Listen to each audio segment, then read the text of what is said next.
Hello everyone, welcome back to our channel learn crafted. I am Swati और आज हम बात कर रहे हैं डीएलएड फर्स्ट ईयर का वर्क एजुकेशन सब्जेक्ट की। ठीक है, तो हमने यूनिट 1, 2, 3 और 4 कंप्लीट कर लिया है। ये लास्ट यूनिट है, यूनिट 5। ठीक है, तो चलिए इसको भी बहुत अच्छे से कंप्लीट कर लेते हैं और देखते हैं कि इसमें क्या क्या हमें पढ़ना है। बेसिकली ये बहुत इंटरेस्टिंग है, छोटा सा भी होगा शायद। ठीक है, तो इसमें जो जो आपको दिक्कत हो, अगर कोई सब्जेक्ट में, अगर किसी भी सब्जेक्ट में दिक्कत हो तो कमेंट करके पूछ लेना मुझसे। ठीक है, बाकी ये जो नोट्स हैं ये आपको टेलीग्राम चैनल पे मिल जाएंगे फ्री ऑफ कॉस्ट। और अगर और इन्फॉर्मेशन देना चाहूँ तो हमारे प्रीमियम नोट्स भी हैं, मतलब उसमें थोड़े ज़्यादा मतलब डिटेल, बिल्कुल बुक छापते हैं तो पूरा बुक अच्छे से छाप देते हैं। वैसे डिटेल्ड अगर आपको नोट्स चाहिए, यानी बुक ही चाहिए एक मेनली, डीएलएड फर्स्ट ईयर की, सेकेंड ईयर कोई भी, तो आप वो भी परचेज कर सकते हैं। उसका हमारे टेलीग्राम चैनल पर मैंने उसका पूरा लिंक वगैरह दे दिया है, तो वहाँ से आप बात कर सकते हैं, पर्सनली टेलीग्राम चैनल में मैसेज करके भी ले सकते हैं। ठीक है, बाकी पिन कमेंट में है टेलीग्राम चैनल के, वहाँ पे देख सकते हैं। और अगर आपको क्लासेस चाहिए, कि मैंने ऐसे सोचा कि अगर किसी को चाहिए हो क्लासेस लाइक डीएलएड के लिए, डीएलएड फर्स्ट ईयर के लिए या सेकेंड ईयर के लिए, स्पेसिफिक सब्जेक्ट के लिए क्लासेस चाहिए आपको, वही गूगल मीट पे हम करेंगे, राइट। तो वहीं पे हम आपके सभी डाउट्स वगैरह ले सकते हैं। बट क्लासेस है यानी ट्यूशन क्लासेस, राइट। हाँ, यहाँ पे तो मैं ले ही रही हूँ। बाकी ट्यूशन क्लासेस चाहिए, बैच की तरह चाहिए कि आपको ये टॉपिक वाइज है, आवरली बेसिस पे चाहिए, तो वो भी अवेलेबल करा दिया है मैंने आपसे। ठीक है, आज ही से स्टार्ट किया है मैंने। ठीक है, तो आप वो भी अच्छे से कर सकते हैं, उसमें भी एनरोल कर सकते हैं। ऑफकोर्स ट्यूशन है, क्लासेस है, कोचिंग है, ऑनलाइन कोचिंग की तरह होंगी, तो फीस वगैरह भी बस बहुत ही कम है, आपको देखने को मिल जाएगा। टेलीग्राम पे मैं वो भी डाल दूंगी, मतलब जो भी इंटरेस्टेड है वो पर्सनली मैसेज कर देगा ना मुझे, तो मैं उसको वो सभी जितने भी पोस्ट, जितने भी मैंने डाले थे पोस्ट वगैरह, यूट्यूब पे पोस्ट डाला था या जितने भी इन्फॉर्मेशन थी, वो मैं आपको फॉरवर्ड कर दूंगी। आप देख सकते हो, इंटरेस्टेड हो ले सकते हो। ठीक है, अगर एक बार लेना तो वो भी ले सकते हो। लाइक क्लासेस मैंने किया है आवरली बेसिस पे, अगर आपको आज का 1 घंटा पढ़ना है ऑनलाइन, ठीक है, तो आप छोटा सा बहुत ही कम मैंने फीस रखी है, 50 रुपीज़ रखा है मैंने। यस, ठीक है, तो मैंने 50 रुपीज़ रखा है। तो अगर आपको 1 घंटा आपको चाहिए कि मैम ये 1 घंटा मुझे क्लास लेनी है, बस 1 घंटे लेनी है आज की, बाकी आगे मैं देखूंगा, ठीक है, तो आप वैसे भी 50 रुपीज़ पे 1 घंटे की क्लास ले सकते हो। उसमें आप जितने भी डाउट्स है वो पूछ सकते हो, या गाइडेंस वगैरह चाहिए वो पूछ सकते हो, या फिर कुछ भी हो, आपको कोई टॉपिक ही पढ़ना है तो हम उस 1 घंटे में पढ़ सकते हैं। बट शेड्यूल्ड पहले से होगा, राइट, कि आपको उस दिन इस बजे 1 घंटे चाहिए, तो मैं मीटिंग में तैयार कर दूंगी, लिंक भेज दूंगी आपको उस समय। उससे पहले मुझे टॉपिक्स बता दोगे किस टॉपिक पे आपको पढ़ना है, तो उससे मैं पहले ही अपना लेसन प्लान बना लूँगी। ओके, ठीक है, तो ये इन्फॉर्मेशन थी तो मैंने आपको दे दिया, मुझे लगा आपको देनी चाहिए। अगर और भी जानकारी चाहिए तो आप मुझसे बात कर सकते हो, कमेंट में बात कर सकते हो, मैं वहाँ पे भी रिप्लाई कर दूंगी। बाकी टेलीग्राम चैनल में बात कर सकते हो, पर्सनल मैसेज करके, मैं वहाँ पे भी आपको रिप्लाई कर दूंगी। ठीक है, चलिए स्टार्ट करते हैं बिना किसी देरी के हमारा यूनिट 5।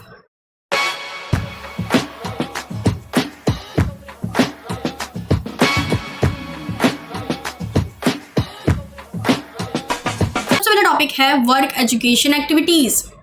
हम पढ़ेंगे कि वर्क एजुकेशन एक्टिविटीज के अंदर क्या होती है एक्टिविटीज, उसके टाइप्स क्या है, उसका नेचर क्या है, ऑब्जेक्टिव्स क्या है और रिलेवेंस क्या है। ठीक है, स्टार्ट करते हैं नेचर से। वर्क एजुकेशन की एक्टिविटीज का नेचर क्या होगा? देखो, वर्क एजुकेशन एक्टिविटी है तो प्रैक्टिकल होगा वो, ठीक है, पर्पसफुल होगा और प्रोडक्टिव एक्टिविटीज होंगी। ऐसी एक्टिविटीज जो आपकी लाइफ में आपको कुछ सिखा के जाए, स्किल्स डेवलप करें, ठीक है, एक पर्पस हो उनका, एक गोल हो, ठीक है, आपको बहुत कुछ सिखाए और प्रैक्टिकल हो, आप खुद करके सीख पाओ, तो ऐसी एक्टिविटीज होती है वर्क एजुकेशन की activities. Based on manual work, यानी हाथ से करने वाले काम जो आप खुद करते हो, ठीक है, इस पर बेस्ड होती हैं। ठीक है, साथ ही में आपको एजुकेशनल वैल्यूज भी प्रोवाइड करती हैं। ठीक है, लिंक्ड भी करती हैं रियल लाइफ को, हमारे रियल लाइफ स्किल्स को हमसे, कि रियल लाइफ में क्या क्या स्किल्स हैं, हमारी कम्युनिटी सर्विसेज है उनको भी। जैसा हमको पता ही होगा कि वर्क एजुकेशन कुछ एक्टिविटीज़ के एग्जांपल हो गए, गार्डनिंग, कुकिंग, या फिर आप जैसे ना मिट्टी के मटके वगैरह बनाते हैं, डॉल्स वगैरह बनाते हैं, ये सभी हाथ से करने वाला काम, ये सब सिखाया जाता है वर्क एजुकेशन में। तो इससे क्या होगा, इसका नेचर क्या है, तो ये आपको रियल लाइफ से कनेक्ट करता है, कम्युनिटी सर्विसेज से कनेक्ट करता है, और साथ ही में मैं कह सकती हूँ इससे आप बहुत अच्छा अर्निंग भी कर सकते हैं फ्यूचर में, आप बेरोजगार नहीं रहेंगे। तो ये होती है वर्क एजुकेशन का नेचर। ठीक है, अब बात करें टाइप्स की, तो एक इंडिविजुअल एक्टिविटीज होती हैं, एग्जांपल ड्राइंग होगी, ऑर्गेनाइजिंग फाइल होगी। आप कुछ इंडिविजुअल पर्सन हो ना, तो आप अपना कुछ ड्राइंग कर रहे हो, कुछ एक्टिविटीज कर रहे हो बना के, जैसे आर्ट एंड क्राफ्ट कुछ लोग बना के बेचते हैं ना, या फिर आपने देखे होंगे बहुत सारे लोग आपको ऑन द स्पॉट ड्राइंग आपकी बना के देते हैं, तो वैसी स्किल्स। या फिर ग्रुप एक्टिविटीज भी होती हैं हमारे वर्क एजुकेशन में, जिसमें आप गार्डनिंग करते हो ग्रुप में मिलकर, cleaning, preparing, as well as आपकी जितने भी वॉल मैगजीन्स होते हैं या वॉल पेंटिंग भी होती है ना, वो सब भी आती हैं। साथ ही में कम्युनिटी बेस्ड एक्टिविटीज़ होती हैं, जैसे क्लीननेस ड्राइव या फिर हेल्थ अवेयरनेस के लिए आपने कुछ कैंपेन वगैरह निकाला, तो सभी एक्टिविटीज़ होती हैं। ठीक है, ऑब्जेक्टिव्स की बात करें तो हमारा ऑब्जेक्टिव यही होता है कि डेवलप करना है सब बच्चों के, ह्यूमंस के अंदर डिग्निटी ऑफ लेबर, यानी सभी लोगों की रिस्पेक्ट करना। आपसे छोटा हो बड़ा हो चाहे किसी भी कोई भी काम करता हो, उनके प्रति एक रिस्पेक्ट की भावना लाना ही होता है डिग्निटी ऑफ लेबर की। जो हमें लेबर हैं, जो हमें छोटे लोग जो छोटे मोटे काम करते हैं, लोग सोचते हैं वो छोटा काम वो करते हैं, तो लोग भी वैसे नहीं। हमें ये बताना है कि अगर वो काम नहीं करेंगे तो आज हम फिर ऐसे जितने जैसे हम रहते हैं नहीं रह पाएंगे। हमें वो एक इतनी इंपॉर्टेंट सर्विस प्रोवाइड कर रहे हैं, हमें बताना ही डिग्निटी ऑफ लेबर होता है। और वर्क एजुकेशन का ये काम होता है कि बच्चों को सबको ये बताना कि सबकी रिस्पेक्ट करो, कोई भी काम छोटा बड़ा नहीं होता, ठीक है। प्रमोट करता है टीम वर्क और रिस्पॉन्सिबिलिटी की। अगर आप वर्क एजुकेशन में बहुत सारी एक्टिविटीज़ कर रहे हो, परफॉर्म कर रहे हो, लर्न कर रहे हो स्किल्स, तो ये आप ऑब्जेक्टिव ये भी कहता है कि टीम वर्क को भी आपको इनहेंस करेगा। अगर आपको नहीं पता कि टीम में कैसे वर्क करते हैं तो वर्क एजुकेशन आपको बताएगा कि टीम में कैसे वर्क किया जाता है, कितने अच्छे से किया जाता है। साथ ही में रिस्पॉन्सिबिलिटी आपको मिलेगी इसके अंदर, तो आपकी जो रिस्पॉन्सिबिलिटी की स्किल है वो डेवलप होगी कि आपको ये काम दिया गया आपको करना है तो आपको पता चलेगा अच्छा मैं काम कर सकता हूँ, कैसे करना है कैसे नहीं, टाइम के हिसाब से, ठीक है। साथ ही में बिल्ड करेंगे प्रैक्टिकल स्किल्स और सेल्फ रिलायंस। आपके अंदर बहुत से प्रैक्टिकल स्किल्स डेवलप करेंगे, कम्युनिकेशन स्किल्स, ठीक है, और भी बहुत कुछ आपके डेवलप करेंगे, स्पीकिंग स्किल्स, ठीक है, स्टेज फियर होगा वो भी निकलेगा। सेल्फ रिलायंस बनेंगे आप खुद के अंदर, आपके पास ऐसा इतना हिम्मत होगी कि मुझे ये भी आता है, ये भी आता है, ये भी आता है, कल को मुझे कोई जॉब नहीं मिली तो मैं अपना कुछ स्टार्ट कर सकता हूँ, मेरे अंदर इतनी सारी स्किल्स हैं, ठीक है। तो ये भी वर्क एजुकेशन का एक ऑब्जेक्टिव होता है। साथ ही में इंकरेज करता है वैल्यू बेस्ड लर्निंग, यानी ऐसी लर्निंग जो वैल्यू आपके लाइफ में प्रोवाइड कर रहा है। ये नहीं कि आपने पढ़ तो लिया, ये कोई भी साइन थीटा वगैरह पढ़ लिया, बट अब आप उस चीज़ में तो कुछ कर नहीं पा रहे हो, ठीक है। अब क्या फ़ायदा पढ़ने का, अगर आपको आगे उसी फील्ड में जाना है तब पढ़ो, ठीक है। तो वर्क एजुकेशन की ऐसी एक्टिविटीज़ हैं जो आपको एक वैल्यू ऐड करती हैं कि अगर आपने गार्डनिंग सीखी है, कुकिंग सीखी है, या बहुत सारी चीज़ें बनाना सीखा, आर्ट एंड क्राफ्ट सीखा है, तो कल को आप अपना कुछ बिजनेस स्टार्ट कर सकते हो, कुछ भी वर्क कर सकते हो। तो वैल्यू ऐड करती है ऐसी लर्निंग की जो आपको वैल्यू लाइफ में ऐड करती है, ठीक है। समझ में आया। आगे हमारा रिलेवेंस क्या है, तो टीचर के लिए ये है कि makes learning more meaningful and promote life skills. अगर आप वर्क एजुकेशन की एक्टिविटीज़ करवाओगे, सभी सब्जेक्ट के अंदर इंटीग्रेट करके करवाओगे, या डेली में 1-2 पीरियड रख दोगे इसका, तो इससे क्या होगा, बच्चे को लर्निंग के साथ बहुत मीनिंगफुल उसको पता चलेगा कि मीनिंग पता चलेगा कि इस एक्टिविटीज़ से हम ये चीज़ सीख रहे हैं और ये लाइफ में बहुत हमें आगे काम करेगी। तो यानी लाइफ स्किल्स सीख रहे हैं, बहुत सारी लाइफ स्किल्स होती हैं। लाइफ स्किल्स हमें कम्युनिकेशन स्किल होती है, ठीक है, हमारा कॉपरेशन कोऑर्डिनेशन स्किल्स, ये भी लाइफ स्किल होती है, ठीक है, कुकिंग गार्डनिंग वगैरह सब, यानी बेसिक चीज़ें जो हमें लाइफ में जरूरी है वो सब स्किल्स डेवलप करना ही लाइफ स्किल्स होते हैं। स्टूडेंट्स के बेसिस पे हम रिलेवेंस देखें तो इम्प्रूव करता है क्रिएटिविटी, कॉन्फिडेंस और सोशल बिहेवियर, की सोसाइटी में कैसा बिहेवियर करना है कैसा नहीं, बहुत सारी उसके पास स्किल्स आ जाती हैं, उससे बहुत सारी चीज़ें सीखने को मिलती हैं, तो क्रिएटिव हो जाता है, क्रिटिकल थिंकिंग भी इंप्रूव होती है साथ में, सही में। साथ ही में कॉन्फिडेंस भी बिल्ड होता है, ठीक है। कोई बच्चा कह रहा है कि मुझे ये भी आता है, मुझे ये भी आता है, मुझे ये भी आता है, तो कॉन्फिडेंस तो बिल्ड होगा ही। साथ ही में कम्युनिटी की बात करें तो प्रमोट करते हैं अवेयरनेस, बच्चों के अंदर की कम्युनिटी में कितने सारे अलग अलग टाइप के काम होते हैं ना, जैसे हमने पढ़ा भी था बहुत सारे कम्युनिटी सर्विसेज के बारे में, ठीक है, जैसे हमारे फायरमैन हो गए, ठीक है, हमारे वॉचमैन हो गए, सब क्या है, हमें कम्युनिटी है हमारी, तो सबके अवेयरनेस प्रोवाइड करता है, कॉपरेशन सिखाता है कि एक साथ मिलजुल के कैसे काम किया जाता है, डेवलपमेंट करता है बच्चों की और सोसाइटी के साथ मिलकर, ठीक है। ये टॉपिक हमने यहाँ पे कंप्लीट किया। अब चलते हैं हमारे नेक्स्ट टॉपिक पे। नेक्स्ट टॉपिक है difference between essential and elective activities. क्या होती है इसेंशियल एंड इलेक्टिव एक्टिविटीज़, तो आज हम पढ़ने वाले हैं इसके बारे में भी। इसेंशियल एक्टिविटीज़ वो एक्टिविटीज़ होती है जो मस्ट फॉर एवरी स्टूडेंट, कि सभी बच्चों को तो आनी ही आनी चाहिए, जैसे ब्रश करना सभी बच्चों को तो आना ही आना चाहिए, राइट। खाने से पहले और खाने के बाद हाथ धोना, ये भी एक ऐसी एक्टिविटी है, ये तो आनी ही आनी चाहिए, ये होती है इसेंशियल, जो आनी चाहिए भाई, इसेंशियल है, ठीक है। और इलेक्टिव एक्टिविटीज़ होती है ऑप्शनल होती है, चॉइस है, अगर आपको पेंटिंग सीखनी है तो सीखो, ठीक है, अगर आपको गार्डनिंग सीखनी है तो सीखो, राइट। तो ये इलेक्टिव एक्टिविटीज़ होती हैं, ठीक है। साथ ही में इसेंशियल एक्टिविटीज़ क्या होता है, linked with daily life needs, जैसे क्लीननेस मैंने बताया। तो इसेंशियल एक्टिविटीज़ होती है डेली लाइफ की नीड से जुड़ी हुई होती है, कि डेली लाइफ में आपकी ये नीड है, ऐसे खाना बनाने नीड है ना, तो आपको सीखना ही चाहिए खाना बनाना, ठीक है, कब कहाँ की ज़रूरत पड़ जाए, तो नीड के अकॉर्डिंग होती है। और इलेक्टिव एक्टिविटीज़ जो होती है ना, बेस्ड ऑन हॉबीज़ और टैलेंट की, एक्टिंग आती है कि नहीं, डांसिंग आती है कि नहीं, सिंगिंग आती है कि नहीं, ये सब इलेक्टिव एक्टिविटीज़ होगी। यहाँ पेंटिंग भी लिखा है, तो ये आपके हॉबीज़ पे, अगर आपको टैलेंट अपना और बढ़ाना है, अलग अलग फील्ड का टैलेंट लेना है, तो आप सीख सकते हो इन एक्टिविटीज़ को भी, राइट। इलेक्टिव हमारी एक्टिविटीज़ होती है जिसमें हम क्या करते हैं, बिल्ड्स इंडिविजुअल क्रिएटिविटी, यानी बच्चे के अंदर क्रिएटिविटी बिल्ड करते हैं कि बच्चों को ये भी आता है, बच्चों को ये भी आता है, ये भी आता है, बच्चा अलग अलग फील्ड में क्रिएटिव है, ठीक है। तो इसेंशियल एक्टिविटीज़ जो होती है ना, वो बिल्ड करता है बेसिक लाइफ स्किल्स को, जो हमें बेसिक लाइफ स्किल्स है उसको बिल्ड करता है, जैसे कम्युनिकेशन स्किल अच्छी कर दी, ठीक है, कॉन्फिडेंस बच्चों में बढ़ा दिया, मोटिवेशन बढ़ा दिया, ठीक है, हमारा जितना भी हमारी अच्छी हैबिट्स थी वो बना दी, ठीक है, कैसे बात करते बड़ों से कैसे नहीं, वो सब हमारी लाइफ के स्किल्स बता दिए। सुनना है। इसेंशियल एक्टिविटीज़ जो होती है ना, वो फोकस करती हैं सोशल और मोरल डेवलपमेंट में, कि बच्चे जो हैं सोशली डेवलप हो रहे हैं कि नहीं और मोरली डेवलप हो रहे हैं, यानी सोसाइटी में रहने लायक बन रहे हैं कि नहीं, या सोसाइटी में रहने वाले जो स्किल्स है वो सब बच्चों में डेवलप कर रहे हैं कि नहीं, और करनी ही है, ये होता है। और मोरल डेवलपमेंट यानी बच्चों को मोरल डेवलपमेंट की बच्चे ये करना चाहिए, नहीं करना चाहिए, बड़ों से बात कैसे करनी चाहिए, या गुड मॉर्निंग गुड आफ्टरनून करना चाहिए, नमस्ते करना चाहिए, पैरों छूने चाहिए, अच्छे से एक्टिविटीज़ ना, कि उन्हें रीडिंग करनी चाहिए, ठीक है, ये सब अच्छे से एक्टिविटीज़ बच्चों को ये सब सिखाना ही होता है, इसेंशियल एक्टिविटीज़, ठीक है। और इसी के साइड अगर हम बात करें इलेक्टिव एक्टिविटीज़, तो ये फोकस करते हैं स्किल्स और पर्सनैलिटी डेवलपमेंट में, कि बच्चे के स्किल डेवलप हो, पर्सनैलिटी डेवलप हो, एक्सेट्रा, ठीक है, समझ में आ गया। तो अगर हम एक ये है बुक का हमारा, आप इसको भी अच्छे से पढ़ लो कि एसेंशियल और इलेक्टिव एक्टिविटीज़ कैसी होती हैं, ये डिफरेंस हाँ आता ही आता है एग्जाम में, आप देखना मोस्टली आता ही आता है, ठीक है। अगर आपको नहीं दिख रहा तो मैं इसको थोड़ा जूम करके दिखाती हूँ, एसेंशियल एक्टिविटीज और इलेक्टिव एक्टिविटीज, ठीक है। तो essential activities at the primary stage of activity होते हैं, ओनली एसेंशियल एक्टिविटीज तो प्राइमरी स्टेज में सिखाया जाता है। जो इलेक्टिव एक्टिविटीज होता है ना वो अपर प्राइमरी से स्टार्ट हो जाता है सीखना, ठीक है, एसेंशियल के साथ साथ, ठीक है। तो ये ध्यान में रख सकते हो। एसेंशियल एक्टिविटीज़ के जो एज ग्रुप होते हैं 6 से 11 साल के बच्चे होते हैं, ठीक है ना, जो ज़्यादा मैच्योर नहीं होते। और इलेक्टिव एक्टिविटीज़ में बच्चे थोड़ा मैच्योर हो जाते हैं, तब आप उनको सिखाते हो कि पेंटिंग वगैरह कैसे करते हैं, क्राफ्ट कैसे, सीजर का यूज़ करना, सब कुछ, कुकिंग अच्छे से सिखाना, ठीक है।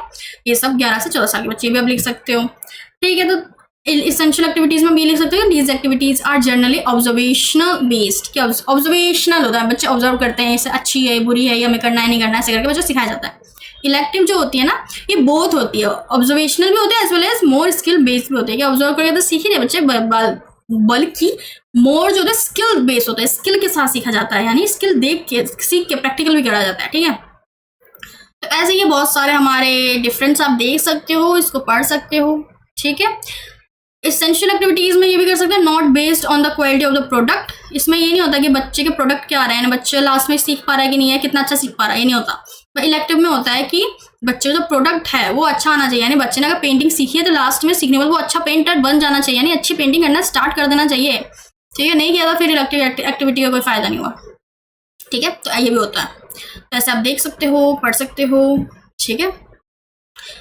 एसेंशियल एक्टिविटीज में ये भी कह सकते हैं, the learner can provide helping hand to their elder in their work, यानी जैसे मम्मी खाना बना रही है, पापा खाना बना रहे हैं, ठीक है, या मम्मी कहीं गई है कार चला के बाहर मार्केटिंग के लिए, तो बच्चा भी साथ में जा रहा है, ठीक है, पापा जा रहे हैं तो वहाँ जा रहा है, पापा मम्मी के साथ हेल्प करवा रहा है, काम करवा रहा है, तो एसेंशियल एक्टिविटी तो सीख रहा है, ठीक है। बट इलेक्टिव एक्टिविटी में क्या होता है, जो लर्नर होता है ना इंडिपेंडेंटली वर्क करता है विद देयर एल्डर, यानी पापा ने बोल दिया कि ये वाली सब्जी काट के दे, तो बच्चों को आती है पहले से, ठीक है, उसने सीख रखी है तो वो काट के दे रहा है, ठीक है। तो ठीक है, तो अब चलते हैं हमारे नेक्स्ट टॉपिक पे। हमने यहाँ पे बहुत अच्छे से पढ़ लिया एसेंशियल और इलेक्टिव एक्टिविटीज, एग्जाम में आएगा तो बहुत अच्छे से लिखना, ओके। नेक्स्ट टॉपिक है हमारा importance of essential activities for primary students and community. जैसे हमने पढ़ा एसेंशियल एक्टिविटीज क्या थे, पढ़ा ना आपने एसेंशियल एक्टिविटीज जो बेसिक हैबिट्स होते हैं हमारे, जो बेसिक हमारा बिहेवियर कैसा होना चाहिए, ठीक है, हमारे मोरल वैल्यूज जो डेवलप करते हैं वो एक्टिविटीज़, जो सोशल वर्क जो हमें करवाते हैं, ऐसे एक्टिविटीज़ हमें क्या क्या सीखना चाहिए जो हमें इसेंशियल होते हैं, ज़रूरी होते हैं, ठीक है, साफ सफाई रखना, कैसे खाते पीते, मैनर सिखाना, ये सब। तो अभी बात यहाँ पे हम ये टॉपिक थोड़ा सा डिटेल में पढ़ेंगे कि इंपॉर्टेंस क्या है एसेंशियल एक्टिविटीज़, क्यों सिखाना चाहिए छोटे बच्चों को, प्राइमरी लेवल के बच्चों को हमें एसेंशियल एक्टिविटीज़, ठीक है, और कम्युनिटी में क्या हेल्प करेगा। देखो पहले तो डेवलप करेगा एक basic life skills from an early age, बच्चा बचपन से अगर अच्छी अच्छी चीज़ें सीखेगा, अच्छे से मैनर्स सीखेगा, तो आगे जाके उसको बहुत सारी लाइफ स्किल्स सीखने को मिलेंगे। साथ ही में इंकरेज करेंगे टीम वर्क और कोऑपरेशन, यानी बच्चों को टीम वर्क में बच्चा चीज़ों को करना सीखना, ठीक है, बच्चे को आ जाएगा। साथ ही में कोऑपरेशन भी पता चल जाएगी, कोऑपरेशन क्या होता है, साथ मिलकर कैसे काम करते हैं। प्रमोट करता है सेल्फ डिपेंड, हम बच्चा जो होता है सेल्फ डिपेंडेंस बन जाता है, यानी अब खुद चीज़ें करना स्टार्ट कर देता है, कहता है कि मुझे ये भी करना है, ये भी करना है, रिस्पॉन्सिबिलिटी बच्चों में आ जाती है, तो ये भी स्किल्स डेवलप हो जाते हैं, ठीक है। कनेक्ट करता है बच्चा विद रियल लाइफ एक्सपीरियंसेस से, ठीक है, तो बच्चे को हम रियल लाइफ में बहुत सारे एक्सपीरियंसेस करवाते हैं, इससे बच्चा कनेक्ट करता है अपने आप को, तो इसलिए एसेंशियल एक्टिविटीज़ बहुत ज़रूरी है प्राइमरी स्टूडेंट्स के लिए और कम्युनिटी के लिए, ठीक है। बिल्ड करता है एक strong link between school and community, कि स्कूल और कम्युनिटी एक ही है, लिंक्ड है, बच्चा भी एसेंशियल एक्टिविटीज़ से बिल्ड कर पाता है, ठीक है। आगे देखें तो teachers cleanness health and hygiene practice, बच्चों को हम ये बताते हैं कि क्लीननेस क्यों ज़रूरी है, साफ सफाई क्यों ज़रूरी है, हेल्थ क्यों ज़रूरी है, ठीक है, फिजिकल एक्टिविटीज़ वगैरह करना क्यों ज़रूरी है, हाइजीन की प्रैक्टिस करवाते हैं कि हाइजीन कैसे रखनी है, कैसे नहीं, ठीक है। तो ये छोटे छोटे बच्चों को ये करवाना ही होता है, इसलिए एसेंशियल एक्टिविटीज़ होती हैं ये, और ये इसलिए ज़रूरी होती है प्राइमरी स्टूडेंट्स के लिए, ठीक है, आगे हम उन्हें बता सके, सिखा सके क्या आगे सही है क्या गलत है सब कुछ, और साथ ही में हम उसे कम्युनिटी से भी जोड़ सकें, ठीक है। इनहेंस करता है क्रिएटिविटी और प्रैक्टिकल नॉलेज। ऑफ कोर्स अगर बच्चा बहुत सारी चीज़ें सीख रहा है तो प्रैक्टिकल नॉलेज ले रहा है और क्रिएटिविटी भी डेवलप होगी ही होगी, उससे बहुत सारी चीज़ें समझ में आएगी और खुद भी वो कुछ क्रिएटिव बना पाएगा, सीख पाएगा। ठीक है, इंकरेजेस कर सकता है, इंकरेज करेगा हमें respect for all type of work, यानी डिग्निटी ऑफ लेबर भी प्रमोट होगा। इससे बच्चों को पता चलेगा कोई भी काम छोटा बड़ा नहीं होता, कोई भी इंसान छोटा बड़ा नहीं होता, सभी को इक्वल रिस्पेक्ट देनी, इक्वालिटी देनी है, जस्टिस करना है सभी के साथ। तो बच्चों को हम ये भी बता पाएंगे इसेंशियल एक्टिविटीज़ के दौरान, इसलिए बच्चों को हमें सिखानी है प्राइमरी लेवल पे इसेंशियल एक्टिविटीज़। साथ ही में हेल्प करेगा बहुत सारे प्रॉब्लम्स को सॉल्व करने का, चाहे लोकल लेवल पे हो, क्लासरूम में हो, घर पे हो, बहुत सारी हमारी जितनी प्रॉब्लम्स को सॉल्व करने की, कम्युनिटी में भी जुड़ पाएगा। ठीक है, और प्रमोट करेगा social values like sharing and caring. ठीक है, कि सोसाइटी में कैसे रहना है, सोशल वैल्यूज यानी सोसाइटी का वेलफेयर कैसे करना है, लोगों से शेयर करना चीज़ों को, लोगों को केयर करना। ठीक है, साफ सफाई रखना, रोड पे कचरा ना फैलाना, एनिमल्स को ना परेशान करना, ये सब चीज़ें भी आती हैं। ठीक है, तो इसलिए ये इंपॉर्टेंट है। Got it? चलिए अब हम देखते हैं हमारे नेक्स्ट टॉपिक पे। ये टॉपिक है हमारा contribution of work education to society's growth, यानी सोसाइटी के ग्रोथ के लिए वर्क एजुकेशन कैसे योगदान दे रहा है अपना, वर्क एजुकेशन क्या बता रहा है, क्या सिखा रहा है बच्चों को जो सोसाइटी के ग्रोथ में हेल्प करेगा। हम इस टॉपिक में ये जानेंगे, ये समझेंगे। ठीक है, एग्जाम में आए तो आप ऐसे पॉइंट वाइज लिख देना, समझिए, और अपनी तरफ से भी पॉइंट्स ऐड कर सकते हो आराम से। ठीक है, तो क्या क्या करता है work education? Work education develop करता है स्किल्स, बहुत सारी स्किल्स डेवलप करता है, बच्चे को सेल्फ रिलायंट सिटीजन बनाता है, यानी वो सिटीजन जो खुद अपना कुछ कर सकता है, वो किसी दूसरे पर डिपेंड नहीं है। उसके बाद बहुत सारे ऐसे स्किल्स वर्क एजुकेशन ने सिखा दी है कि वो अपना कुछ बिजनेस वगैरह स्टार्टअप वगैरह खुद अपना कुछ कर सकता है। ठीक है, इससे क्या होगा, सोसाइटी का ग्रोथ होगा। ठीक है, बहुत सारे अगर एंटरप्रेन्योर्स और स्टार्टअप्स अगर आ जाएंगे सोसाइटी में तो ग्रोथ तो होगी सोसाइटी की। तो ये बताता है हमारा वर्क एजुकेशन, ये सिखाता है, ये कंट्रीब्यूशन है हमारे वर्क एजुकेशन का। प्रमोट करता है dignity of labour in all type of works, सभी टाइप के वर्क के लिए, कोई भी काम छोटा बड़ा नहीं है, ये बताता है। सबके लिए रिस्पेक्ट डेवलप करता है वर्क एजुकेशन, क्योंकि बच्चे को खुद करवाता है कि तू भी करिए काम। अगर कोई हमारे स्कूल में झाड़ू लगा रहा है तो तू भी झाड़ू लगा, ताकि उसे पता चले कि कोई भी काम छोटा बड़ा नहीं है, सबके लिए रिस्पेक्ट डेवलप कराता है वर्क एजुकेशन। इसलिए वर्क एजुकेशन सोसाइटी की ग्रोथ में हेल्प कर रहा है। Build social responsibility and awareness. Of course अगर हम सोसाइटी की बात करें तो वर्क एजुकेशन बहुत सारे मेनली सोशल वर्क्स करवाता है बच्चों से, जो सोसाइटी में अलग अलग काम होते हैं वो करवाता है। तो इससे क्या होता है, सोशल रिस्पॉन्सिबिलिटी बच्चों के अंदर डेवलप होती है कि भाई ये हमारा स्कूल है, हमारा रोड है, हमारा इन्वायरमेंट है, तो उसको हमें अच्छे से रखना है। ठीक है, तो अवेयरनेस फैलती है कि क्या चीज़ करना है, कचरा कहाँ फेंकना है, कहाँ नहीं फेंकना है। ठीक है, तो ये सब बच्चों को पता चलता है। इंकरेज करता है टीम वर्क और कोऑपरेशन, कि बच्चे को टीम में काम करवाना, जैसे गार्डनिंग करवा रहे हैं। ठीक है, तो ये भी हमारा हो गया ना वर्क, जो बच्चा सोचता है छोटा वर्क है पर बच्चों को करवाते हैं तो सोसाइटी में ग्रोथ आती है। साथ ही में बच्चा टीम में करता है, बहुत सारे बच्चे मिल के गार्डनिंग करते हैं, टीम बना दिया कि इस एरिया में आप फ्लावर लगाओगे, इसमें आप सफाई करोगे, ऐसे करके। तो टीम वर्क डेवलप करता है, सपोर्ट करता है कम्युनिटी डेवलपमेंट, जितने भी एक्टिविटीज़ है सब में सपोर्ट मिलती है। बूस्ट करता है हमारे लोकल एम्प्लॉयमेंट एंड एंटरप्रेन्योरशिप, हमारे जितने भी छोटे मोटे काम जो लोग सोचते हैं कि अरे ये तो छोटा मोटा काम है वो, तो उन सभी कामों में बहुत सारे एम्प्लॉयमेंट आते हैं, बहुत सारे लोकल लोग आते हैं वहाँ पे, अलग अलग छोटे छोटे, जैसे स्टार्टअप जैसे बच्चा क्रिएट भी कर सकता है बड़ा हो गया। अगर उसे लगता है कि उसे कुकिंग में अच्छा लगता है तो छोटे छोटे स्टार्टअप्स वगैरह क्रिएट कर सकता है, वहाँ पे लोगों को दे सकता है, कमा भी सकता है खिला पिला के। ठीक है, तो वैसे ही बच्चों को कुछ खिला रहा है, या फिर कुछ वो गार्डनिंग में अच्छा है तो कुछ ऐसा इसने एरिया ले लिया जहाँ पे बहुत अच्छे से गार्डनिंग कर रहा है। ठीक है, वहाँ पे लोग आ रहे हैं, घूम रहे हैं, और फ्लावर्स अलग अलग तरीके के लगे हैं, डिजाइन्स के लगे हैं, तो बच्चा वहाँ से क्या कर रहा है, कमा भी रहा है, साथ में एक सोसाइटी में भी अपना कंट्रीब्यूशन दे रहा है। राइट, साथ ही बच्चे के अंदर डिसिप्लिन सिखाइए, डिसिप्लिन क्या होता है, टाइम से ये चीज़ करना, टाइम से करना। ठीक है, पेशेंस सिखाएंगे कि चीज़ों में टाइम लगता है, वैल्यूज़ बहुत सारी ऐड होंगी बच्चों के अंदर। ठीक है, इन्वायरमेंट के प्रति बच्चे में बहुत सारी भावनाएं आएंगी कि इन्वायरमेंट को कैसे सेफ रखना है, स्वच्छ रखना है, और कैसे हमें क्या चीज़ करनी है, कैसे नहीं करनी है। और हेल्थ अवेयरनेस भी बढ़ेगी कि अपने हेल्थ को कैसे अच्छा रखना है, दूसरे के हेल्थ को भी कैसे अच्छा रखना है। तो ये सब एक्टिविटीज़ भी करवाए जाएंगे। ठीक है, तो साथ ही में एक ब्रिज का काम करता है, जो हमारा वर्क एजुकेशन एक्टिविटीज़ है ना, वो एक ब्रिज का काम करती है कि सोसाइटी में जो काम हो रहा है, ठीक है, जो रियल लाइफ में काम हो रहा है, और वही काम वो छोटे छोटे लेवल पे काम बच्चा स्कूल में करेगा ना, तो बच्चा कनेक्ट हो जाएगा रियल लाइफ के वर्क से, स्कूल से। ठीक है, तो वर्क एजुकेशन ऐसे एक ब्रिज का काम करता है। ठीक है, साथ ही में स्ट्रेंथन करेगा नेशनल प्रोग्रेस को थ्रू एक्टिव पार्टिसिपेशन। बहुत सारे बच्चे अलग अलग स्किल के साथ पार्टिसिपेट करेंगे अगर सोसाइटी में, तो हमारे नेशन का, हमारे इंडिया का डेवलपमेंट होगा। ठीक है, हमारा प्रोग्रेस होगा और हम डेवलपिंग से डेवलप्ड कंट्री बन जाएंगे। ठीक है, ऑलराइट, तो हमने यहाँ पे बहुत कुछ सीखा, बहुत कुछ समझा। यहाँ पे हमारा खत्म होता है डीएलएड फर्स्ट ईयर का वर्क एजुकेशन सब्जेक्ट खत्म होता है, क्योंकि लास्ट यूनिट था यूनिट 5। तो यहाँ पे हमें जितने भी टॉपिक्स थे, जितने भी हमारे ऑफिशियल सिलेबस में दिए गए थे, सभी टॉपिक हमने कर लिए हैं। ठीक है, ये नोट्स आपको टेलीग्राम चैनल पे मिल जाएंगे। टेलीग्राम चैनल का लिंक डिस्क्रिप्शन में दे रखा है। और जैसे मैंने पहले बताया था कि अगर आप में किसी को अगर कुछ क्लासेस लेनी है, 1-2 घंटे की क्लासेस लेनी है, यानी आवरली बेस पे पेमेंट होती है ना क्लासेस की, तो अगर ऐसी पर्सनल क्लासेस लेनी है, 1-to-1 सेशन लेना है, वो भी अवेलेबल करवा दिया है मैंने। तो टेलीग्राम में मैसेज करके पूछ सकते हो। मैं आपको पूरी वो जो ड्राफ्ट है मैं भेज दूंगी कि उसमें ये टाइमिंग है, ये ऐसे है, ये फीस ऐसी है, ठीक है। बाकी एक वीडियो बना दूंगी, शॉर्ट्स बना दूंगी कि इन्फॉर्मेशन है कि क्या है कैसा है, ठीक है। वैसे सब्जेक्ट वाइज अगर लेने को एक सब्जेक्ट आपको पढ़ना है, 1-to-1 क्लास में एक सब्जेक्ट पढ़ना है, समझ नहीं आ रहा आपको, एक बार फिर से पढ़ना है, तो वैसे भी हम ले सकते हैं। तो ऐसे बहुत सारी अपॉर्चुनिटीज आपके पास है, आपको अगर लेनी हो तो ले सकते हो, ठीक है। बाकी कोई भी सजेशन हो कि मैम ये भी हो सकता है, ये भी हो सकता है, तो मुझे बता देना, ठीक है, कि ये चीज़ें भी हो सकती हैं, ताकि मुझे पता चल जाएगी ऐसे ऐसे भी होता है, ठीक है। बाकी कोई भी दिक्कत परेशानी हो तो कमेंट है मुझसे पूछ लो कमेंट में, कुछ भी हो, और मुझे बता देना वीडियो कैसी लगी, ठीक है, इसमें आ रहा है कि नहीं। और सेकंड ईयर वाले अगर बच्चे हैं तो वो मुझे बताओ कौन सा सब्जेक्ट पे आगे वीडियो चाहिए, बिकॉज मुझे लगता है अभी सेकंड ईयर के एसपी वगैरह स्टार्ट होने वाले हैं, या फिर अभी ज़्यादा कुछ स्टार्ट नहीं हुआ है, इसलिए वो पढ़ भी नहीं रहे हैं। बट अगर आप पढ़ना स्टार्ट करना है तो बता देना कौन सी वीडियो चाहिए, कैसे नहीं चाहिए। फर्स्ट ईयर वाले बता देना कौन सी वीडियो चाहिए, किस सब्जेक्ट की चाहिए, टॉपिक वगैरह सब बता देना मुझे, मैं उस पर बना दूंगी वीडियो, ठीक है। मैं कोशिश करूँगी आपको कमेंट में आंसर दे दूँ, ओके। तो आई होप आपको सब समझ में आ गया होगा। वीडियो अच्छी लगी तो लाइक कर देना, अपने दोस्तों का शेयर कर दो कि यहाँ पे पढ़ाई हो रही है। और ये डीलेट का बहुत मुझे लगता है कि मैंने पूरा मेहनत करके बनाया ये डीलेट का चैनल, तो इस पर बहुत मतलब मेहनत क्वालिटी कंटेंट में देना कोशिश कर रही हूँ। आप ही बता सकते हो ना कितनी क्वालिटी कंटेंट है कितनी नहीं, बट मेरी तरफ से तो मैं 100% दे रही हूँ।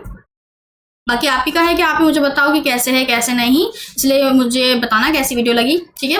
अच्छी लगी हो तो सब्सक्राइब कर देना चैनल को, ताकि चैनल कहीं गुम ना हो जाए और आपको ऐसी ही कंटेंट मिलती रहे। और डीएल के बाद मैंने सोचा है सीटेट, और सीटेट के बाद मैंने बीएड भी सोचा कि बीएड भी बहुत से बच्चे करते हैं, या फिर बीएड के बहुत से टॉपिक्स है, या फिर मैंने सोचा कि टॉपिक वाइज ही बना दूँ, जैसे कोलबर्ग की थ्योरी ऐसे टॉपिक वाइज डाल दिया, या फिर कोई भी इंक्लूसिव क्लासरूम क्या होता है वो टॉपिक वाइज डाल दिया, कि अगर किसी को टॉपिक सर्च करना हो ना तो टॉपिक पर टॉपिक एक वीडियो डाल दूँ, मैं टॉपिक वाइज वीडियो डाल दूँ, ताकि वो सब टॉपिक वाइज बच्चे सर्च करके देख पाए। तो अगर आपके पास कोई ऐसे टॉपिक है जो आपको बिल्कुल समझ नहीं आ रहा तो वो बता देना, मैं वैसे अलग सी वीडियो बना दूंगी, ठीक है।